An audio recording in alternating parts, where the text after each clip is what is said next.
Morning, everybody. Good to be with you. Hacking and coughing as we all are. Congregation that hacks together stays together, right? Or something like that. Let's turn in our New Testaments to Philippians chapter 1. We're going to continue to work our way through the book of Philippians, or at least large sections of it, as we think about what this idea means that he is unpacking throughout this short letter about being colonists. If you remember from the first lesson, the city of Philippi itself started as a Roman colony. The Romans lived there. Everybody spoke Latin. Everybody dressed like Romans, thought like Romans, and they practiced their life as Romans. They worshiped the Roman gods there, even though they were in Macedonia. And so it's really interesting to me that Paul kind of adopts that idea as he talks to this group of Christians here about their walk with the Lord and what their aim is. Very famously, he says in chapter 3, verse 20, that our citizenship is in heaven. So Paul himself, just like maybe a lot of these Philippians, he was a Roman citizen. He had all the rights and privileges that go with that status. But more importantly, he was a citizen of heaven. And that didn't just mean I'm going to go to heaven someday after I die or when Jesus comes back. That also meant, so my life down here, my goal is to bring heaven down to earth, to bring the customs and the language and the way of thinking and living amongst the down here to the people that I'm with. And so let's keep plowing through this. In chapter 1, we're going to pick up the text here in verse 12, and we're going to read down through verse 18. I want you to know, brothers, that what has happened to me has really served to advance the gospel, so that it has become known throughout the whole imperial guard and to all the rest that my imprisonment is for Christ. And most of the brothers, having become confident in the Lord by my imprisonment, are much more bold to speak the word without fear. Some, indeed, preach Christ from envy and rivalry, but others from goodwill. The latter do it out of love, knowing that I am put here for the defense of the gospel. The former proclaim Christ out of selfish ambition, not sincerely, but thinking to afflict me in my imprisonment. What then? Only that in every way, whether in pretense or in truth, Christ is proclaimed, and in that I rejoice. Yes, and I will rejoice. Awkward verse division, but we are going to leave it there and pick up in verse 19 next time. I want you to think about how strange Christians must have seemed. Christians who said things like the paragraph or two that we just read here in Philippians 1. Because if you were a Roman citizen and you were thrown in jail without a trial, and you were kind of backed into a corner and you were forced to appeal to Caesar, as Paul did in the book of Acts. We read that just a minute ago with Ty's reading. You might think that eventually that person would kind of start to pipe down about the beliefs that he was espousing, that he was teaching, that he was preaching, that caused him to wind up in a situation like that to begin with, but that's not what Paul did. You might expect that his opportunities would dry up as he gets to Rome and he starts talking to the Roman guards around him, and they start to realize, ooh, man, if I believe in what this guy believes in, that is probably going to happen to me too. No, thank you. I'm very happy with my life right now, out of chains and out of prison. But that's not what happened to Paul. You might expect that he would get discouraged, finding out that there are fellow Christians who are not imprisoned, who are out there preaching Christ for absolutely horrible, horrible motives in their hearts. Even though the doctrine that was coming out of their mouths seemed to be legit and seemed to be on track, they're doing that for terrible reasons. But he doesn't get discouraged. at the end of what we just read, I mean, you know what it says. I'm just rejoicing that Jesus is preached. You might expect that this man's comrades who are around him in the church at Rome, that they would be discouraged as they look at him in prison and know that that could very well happen to them too. But that's not what happened in Paul's experience. So instead of the gospel flopping, when he gets to Rome, the gospel advances. And that is in this letter, which is partially a thank you note for the financial support that this church has given him. He wants them to know about the progress and not the regression of the gospel. So because Paul, in his mind, seems to be concentrating primarily on how Jesus being proclaimed is the main thing about his life, no matter whether he's in prison or not, we've got to be challenged in this text this morning about whether if we feel imprisoned in some ways in our lives, whether the advance of the gospel is primarily important to us too. So let's think about this. We're going to divide this up into two sections here. Paul's perspective on his personal situation and what he's doing.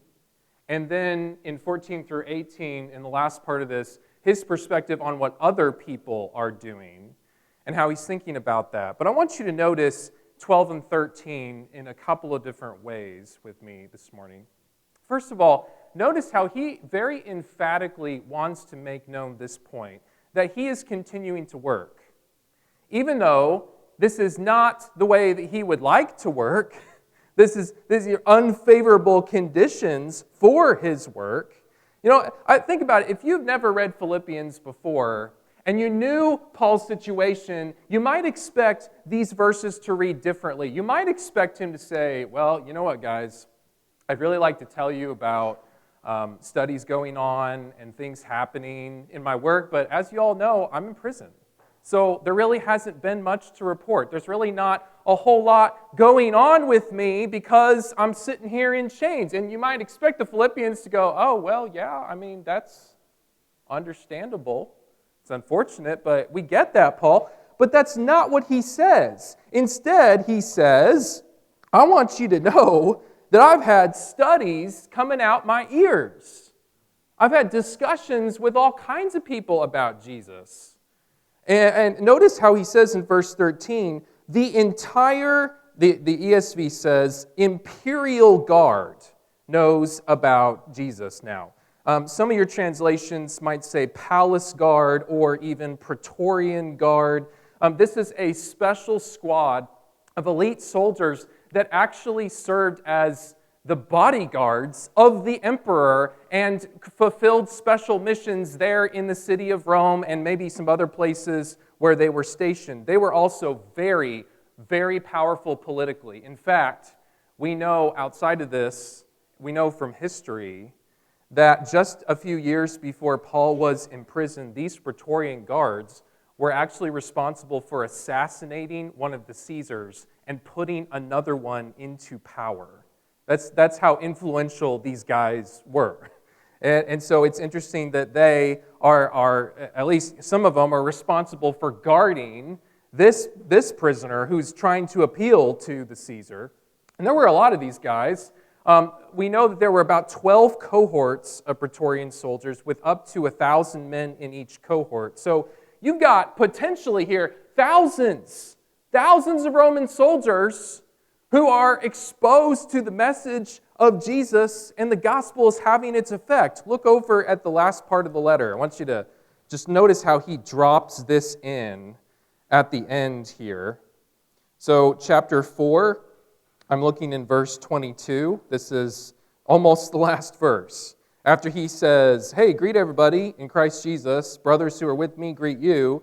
And then he says this, all the saints greet you, especially those of Caesar's household. You got people in the emperor's palace or that environment that are believers in Jesus now. So that's having its effect. And then you notice back in our text here in chapter 1, he's not just talking about the imperial guard. He's also it says there in verse 13, all the rest. Well, who are the all the rest people? Well, I think that probably in Acts 28, remember how he's talking about how for 2 years, Luke says, everybody went to Paul and they heard the message, and he was able to just teach all kinds of people. I think all the rest is all these people who are coming to his door. And so he's just got all kinds of opportunities, even though he himself is chained to one place. So his conditions were not ideal. How about you? How are your conditions right now in your life for spreading the message of the gospel in where you're at, day to day, week to week, in your life right now? What I'm about to say, the applications that I'm about to make, I want to say a couple of things before I say those things. I understand that when it comes to doing kingdom work, some of you might be thinking, oh man, I'm doing all kinds of kingdom work right now, and if I add anything more to my calendar, I'm going to keel over. Well, please don't keel over. If that's you, don't keel over. But some of us, when it comes to thinking about kingdom work, might be on the other side of the spectrum and think, well, when I look at my calendar, there's not a whole lot going on as far as kingdom concerns. Maybe there's a lot of other things on my calendar. So I think regardless of who we are on the spectrum, there's going to be a way to think about this that's going to be helpful for each of us. And so we need to just look, whatever your personal situation is, and we got a lot of different lives in here and a lot of different calendars. I'm just going to encourage all of us to just look inside of our own hearts and apply this however it applies. Okay, now having said all that, let me ask my question. Are you holding back from some kind of kingdom work right now because you're thinking about how right now in my life there are unfavorable conditions? And so I'm going to put off a lot of the things that I could think about to do because now is really not the right time. If you are a young Christian in your teen years or your early 20s, maybe you might think, well, I just don't know as much as some of these other people do. And I definitely don't have as much life experience as a lot of the other people in this room. And so I'm going to wait to really invest myself in Jesus' work until I get to be older. And then as you get to your mid-20s and your 30s, your career is really starting to take off. And maybe you're getting married, maybe you're having some kids, and life is getting busier and busier. And so you think, well, surely I'm going to have more time when the next stage of life comes. And after I become an empty nester, and the kids grow up and the kids leave for college and do whatever they're going to do, then I'm going to have more time for the kingdom. But then you become an empty nester, and your career is still busy because now you have more experience and you have more responsibilities, and you climbed the ladder, and so you think, well, okay, so in my 60s, maybe in my 70s even, then I'll have more time to devote to the Lord's work. When Tommy and Christy were here just a little while ago, and we had them over last Sunday afternoon, got some really good chats in with them. I asked both of them, so now that your three boys are gone, do you feel like you are less busy or more busy than you used to be? And Christy, just without missing a beat, said, oh, I am absolutely busier now than I've ever been in my life. So I mentally kind of checked that off as, okay, well, that's my trajectory too, I guess. And then, we think about retirement. That's sort of the ideal that's held out that, man, that's really going to clear the schedule. But then you retire, and chances are you're probably going to have a lot more aches and pains and health problems to deal with. And so your calendar is then starting to fill up with doctor's appointments. And so at each stage of life. We can turn our gaze to the next stage, but we can see that there are still going to be things to consider, to worry about, to deal with in that stage too. So we can think about that individually, and we can also sometimes think about that congregationally in terms of a group here. Well, I mean, I can't really be productive here like I want to be until X, Y, and Z issues are taken care of here. You ever think that way? Then I'll really be able to ramp up. Then I'll be happy. A lot of other people will be happy. We'll be satisfied. Things will be going great. And I don't want to be Debbie Downer here, but I do want to make this point that even if those X, Y, and Z issues are taken care of overnight, we're still a group of saved sinners. We still all have our own baggage with us. We are still all fumbling our way towards each other, imperfectly. We're still going to have things that we got to figure out that are not the way that they should be. Now, is that to say, well, we just shouldn't work on anything? That's not what I'm saying. Whatever issue does come up, we should address that. We should work on things. We should grow. We should grow as a group. But what I'm saying is, don't think that, well, if we just take care of this, then everything, that's not the way congregations work. That's not the way individual lives work. So at every stage in your life, or whatever group that you are a part of, you will probably have some reason to feel imprisoned. There will probably always be unfavorable conditions.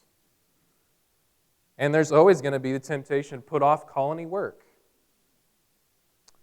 And just think, well, I'll be better able to do that someday when things get easier. But that someday, if God grants you that time, that someday is also going to come with its own unique set of challenges. Remember what the Jews of Haggai's time kept saying? The time hasn't come to rebuild the house of the Lord yet. Because we tried that, and we got stymied by the leadership over us. And Haggai is sent by the Lord to say, no, the time is now. Time is now to go up there and finish the project you should have finished earlier. So I want to encourage myself and all of us here, don't wait to accelerate your spiritual life, your work with the Lord and with His people until you reach the ideal conditions, because they're not going to come. Don't wait until all of the stars are aligned, because they're never going to be until we reach heaven, of course. Don't plan to serve the Lord 10 years from now. Serve the Lord now with whatever you've got. And maybe you're just like the widow who's got the 2 mites to contribute to the Lord's work right now. Put your 2 mites in. He'll be happy with that. But put it in. Use whatever stage you're at to do whatever you can with the resources and time that you're given. Because that's what Paul did. And on a similar note, but at a slightly different point, I think we can extract this from the text too, that he kept working in his unfavorable conditions because he was able to tweak the way that he worked. You know, there's some adaptation in Paul's life and ministry right now. Because think about how Paul is not a stationary person by temperament and by the way that he thought about his work. He was not Philip the evangelist. Now, in Acts chapter 8, it's interesting, when we get done with Philip in Samaria and we get done with Philip with the eunuch, you notice the end of Acts 8 is Philip goes to Caesarea. And then by the time Acts picks up, Acts 21, Philip is still in Caesarea. I don't know if you ever noticed that before. And now he's got 4 unmarried daughters who prophesy. So apparently, he went to that spot, he parked himself there, and he never left, and he raised his family there, and he did God's work there. That is God's will for some of his workers But for Paul, single guy that he was, unattached, he's able to just go all over the place. In Romans 15, Paul flat out says, my preaching goal is to not go somewhere where there's already a church and there's already people who know about Jesus. I want to go beyond. And he wrote the book of Romans from Corinth, and he's talking about visiting the Roman Christians in Rome, and he's also talking about, but eventually I want to go to Spain, and I want to preach in Tarshish, the westernmost part of the empire. So he's always daydreaming about how he can help other people at the next step, even as he does concentrate on what he can do right now with the people that he's with. But in this letter, in his current situation, he is adapting. What he does is he writes 4 of his 13 letters during this stage of his life. So this letter of Philippians, he also writes Ephesians, he also writes Colossians, and he also writes Philemon during this same time frame, because even though he couldn't travel around, he could send out his words and they could travel around. And even though he couldn't go to the marketplace, like we just read in Acts 28, he speaks to Jews and not Jews, non-Jews, all the time who come to his door.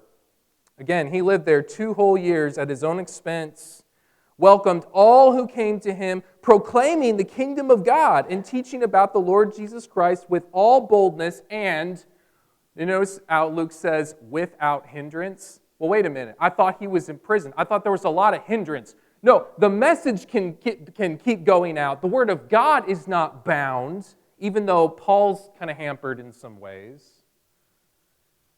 Do you adapt the way that you work for Jesus when you run up against roadblocks and obstacles? I'll give a concrete example of somebody I think who did this well. I know a man who used to be a shepherd at a very large congregation in the southern part of our country. And his wife got sick with breast cancer, and they treated it, and she lived for a long time, but eventually she died. And so what happened at the same time was 2 big life events. He lost his spouse, and he stepped down as a shepherd from this congregation. And so he used to be married, and now he's not. He used to be an elder, and now he's not, but he's still got this skill set with him. So what does he do with it now? Well, he adapts. And so I spent a lot of time with him because he became a very active teacher in boys' camps. Camps that I would go to where the whole focus of the camp was to try to train up young Christian men to be leaders in their communities and in their churches. There's a lot of them, by the way. If you're ever interested in those, let me know.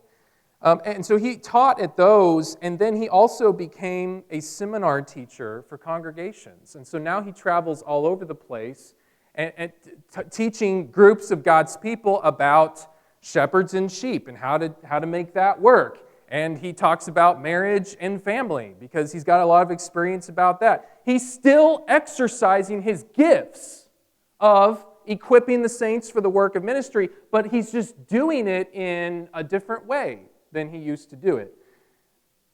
Do you ever run up against a shut door in what you do for Jesus? Do you look at that shut door and say, well, I guess that I don't need to work anymore? Or do you think, Lord, please show me a different way to go with the ministry that you've given me to work? I think all of us need to be thoughtful about that, because we're never done until we've drawn our last breath, and even then, I think there's an argument to be made that we're going to be doing some kind of work in the heavenly places when we're with God in eternity. We're never done being God's servants. So he adapted the way that he worked. And now in 14 through 18, he's got a really interesting way of thinking about the other Christians and the other people who are doing work. He talks about how he knows, because of his current life situation, the Christians around him there in Rome are emboldened to serve more because they're able to see him, an example of faith, who is working through his hardship with wonderful attitudes. I think it's interesting what he says at the back half of verse 16. In the ESV, it says, knowing that I am put here. I'm put here for the defense and confirmation of the gospel. If you're using a New King James, Holman Christian Standard, something like that, it might say, I have been appointed. So in other words, the way that my life has turned out, it hasn't been an accident. It's not like, whoops, well, God really dropped the ball on me there. Hello, I'm in prison, not supposed to be here. No, I was put here in order to fulfill this work. God wanted me to suffer like this so that I could confirm the truth of the message that I preach. And so even though his personal situation was difficult, the way that he handled it strengthened the hands and the hearts of the people who saw him go through this situation. You would think that the persecution of a cause and a leader of the cause would make all the rest of the workers think, well, this is not good. We're going to lose heart because of this. But actually, it had the opposite effect because Paul was joyful. He was focused on Jesus as the one that he is working for and the gospel is spreading. He didn't wallow in despair. He does drop some hints here and there, scattered throughout these 4 letters about how hard this time was for him. But that's not at all at the forefront of these letters because he realizes that the eyes of so many are on him. And so he's framing this as an opportunity to help other people in their faith. And it's so neat that he's got that perspective.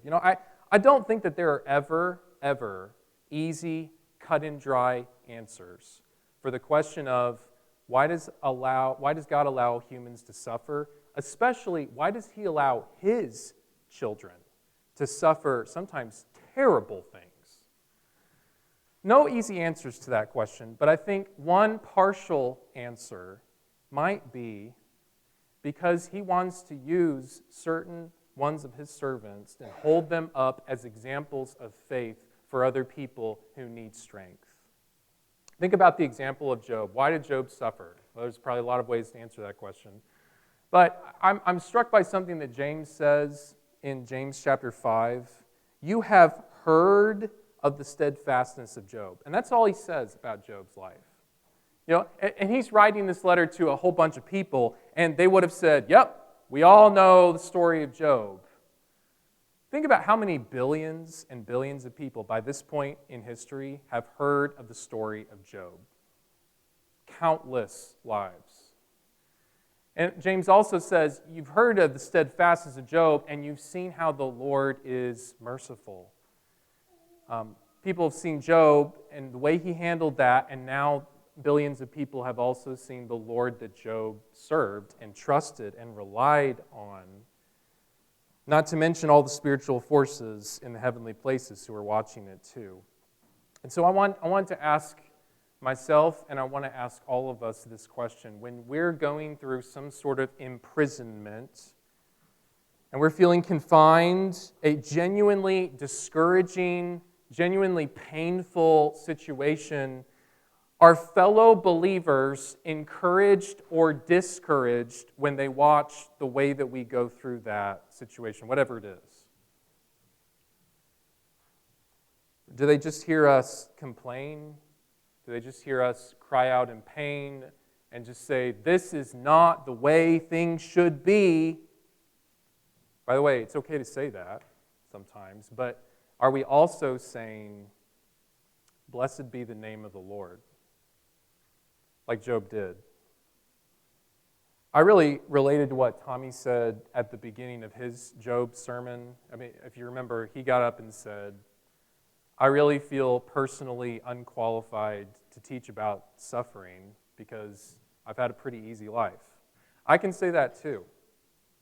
I feel like, especially compared to some of your stories, I've had a pretty easy life. But thankfully, this morning, we're learning from someone who does understand about suffering. Not just the Apostle Paul, but the Lord who put his words into Paul's mouth. So Christians were emboldened to serve when they saw his example and the way that he was working through that. And what really blows my mind about especially 15 through 18 is that we find that Paul could always find joy in the kingdom work that's going on, even though some of the people doing it were, quite frankly, terrible people, at least at this point in their hearts. So notice how he says, there are some who are out there preaching from love and goodwill, but there are some who are teaching the gospel because they've got envy, because they've got rivalry, because they've got selfish ambition in their hearts. And notice how he says, they actually are intending to cause me distress as they go out and do their work, and they're hoping that I'm going to hear about this, and I have been, and they want to discourage me. Now, I think most of us think this way. If somebody accidentally says something that cuts you, but you understand that they're good people, they meant well in what they said, it's a lot easier to swallow that. It's a lot easier to say, that comment stung, but we're going to let that go because I know that person is really sincere, trying to serve Jesus. But it's a lot harder to take it when someone is actually intending to hurt you in what they say, in what they do. And that is the situation here, is they're sticking the knife in and they're twisting on purpose. And he feels that. And notice how I don't know why they're doing this. He doesn't explain the beef that they've got with him. And it doesn't really matter. What matters is how he answers his own question in verse 18. Notice how verse 18 starts with, "What then?" Well, what then indeed, Paul? I mean, should these people even be teaching the gospel to begin with? Should people be looking to them for wisdom and instruction in the ways of the Lord if they've got blackened hearts, like they clearly do right now? They might be teaching the correct doctrines, but they are off inside of them. Should they be influencing these impressionable new converts who are coming in? What kind of effect do you think they're going to have on these people that they're teaching, Paul? There's some serious questions here. Is he putting his head in the sand like an ostrich and saying, well, we're just going to rejoice no matter what? No, he's not being an ostrich here. I think what he's saying is, even in the bad, God can cause good to blossom. And God is so smart and so wise and so powerful that he can even use rusty, broken tools to carve out his masterpieces. And I think what he's also saying here is, even if people don't like me, even if people don't have great attitudes about me and about my work, that is far less important than if they're working for Jesus in the kingdom. If they're teaching people, they're having Bible studies, they're helping people access the grace and the love of Jesus, even if they're not great toward me, I can handle that because of what they're doing that's advancing the gospel. What humility that is. May God help all of us to imitate that kind of mindset. That is so challenging. But it goes to show that this is true of him. That the way that he looks at his life, the way that he looks at fellow Christians, is not through the primary lens of, are they treating me well? Do they have respect for me and for what I'm doing? Do they notice that I'm sitting in here in prison and I'm writing letters to people and congregations and I'm teaching the Praetorian Guard and I'm causing Caesar's household to obey the gospel? No, that's not how he's looking at things. He's looking at things as not just him, but all of God's people are components in this marvelous plan that is extending far beyond the little house where he was under house arrest. Is that how we think about our lives? This is how colonies grow. When God's people don't just internalize everything and make everything about them, like the Corinthian church was doing, I'm going to take you to court in front of the non-believers if you don't agree with me in whatever I want. God help us to not advance ourselves. God help us to advance the gospel and to be happy and content, even though we might be mistreated, to have Jesus being spread amongst those of us here and in the world. Do you have this kind of joy in your heart? Do I have this in mind? It's a challenging text, and I hope this gives you something to think about this week as you go through your life, your jobs and your home life, and everything that you're doing in the kingdom for the sake of the gospel. If you need to let us know publicly as a group that you are struggling, that you need help with your soul, either to become part of this kingdom work for the first time, or you need to come back to it. And you need to wave the flag. And you need to say, I really need everybody to surround me and show me love and help and support. We can't know that you need help unless you let us know. And it doesn't have to be done in this kind of all-together format. It can be done privately with another Christian after the amen is said and we leave. But however it happens, it does need to happen. Do not suffer alone. Do not suffer quietly. If you are in prison and you're not doing well in your prison, part of the support network, part of the whole reason why a local church exists is so that we can help each other. Please let us do that if you need it. As together we stand and sing.